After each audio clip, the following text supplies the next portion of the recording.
Ang dulang ito ay nagpapakita ng pagsisikap, determinasyon at suporta ng pamilya at mga kaibigan sa pag-abot ng mga pangarap sa kabila ng estado sa buhay.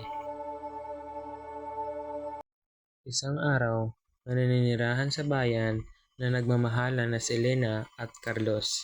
May anak sila na babae na nagngangalang Mara.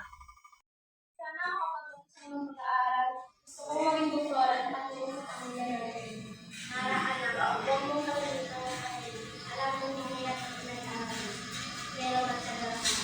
Tutulungan ka namin sa amin ng aming makakaya. Dumating ang ama ni Mara galing sa sakahan. Habang si Mara ay gumagawa sa kanyang takdang aralin at ang kanyang ina ay humuhugas ng plato. Mara, halina! Magandang balita! Pinakuha tayo maliit na kita mula sa aking kalalim. Hindi man ito sapat na nakatulong rin ito sa ating istusin. Si Mara ay nag-aaral sa unang kolehiyo niya. Mara, ikaw ay masigasig sa pag-aaral. Kailangan mo ito magpapatuloy. May potensyal ka na makamit ng iyong mga pangarap. Salamat po, Guro. Susubukan mo pong magbigay ang aking pinakamabuti. Pagkatapos ng kanilang klase, ay agad na lumapit si Sofia kay Mara. Magkakita tayo, di ba? Bakit hindi ka sumali sa aming party sa weekend? Masaya ang lahat doon. Salamat, Sofia, pero kailangan kong mag-aral para sa isang bukas at makatulong sa gawain ng bahay. Naiintindihan ko, pero kung kailangan mo ng tulong, makipausap, nandito lang ako.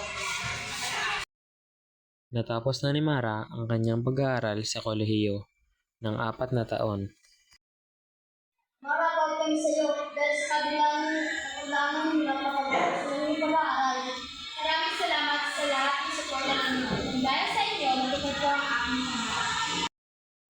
Pagkatapos ng pagpasalamat ni Mara sa kanyang ama at ina, dumating ang kanyang mga kamag-aral. Mara, congratulations! Nakita namin ang iyong pagsisikap dahil sa kanila sa iyong pagpapagawa. Maraming salamat, Sofia. Natutuwa ko pa rin kayo. Nagdidiriwang sila sa pagtapos ng pag-aaral ni Mara sa kolehiyo. Kasama na ito ang mga kamag-aral ni Mara. At dito na nagtatapos ang aming dula-dulaan.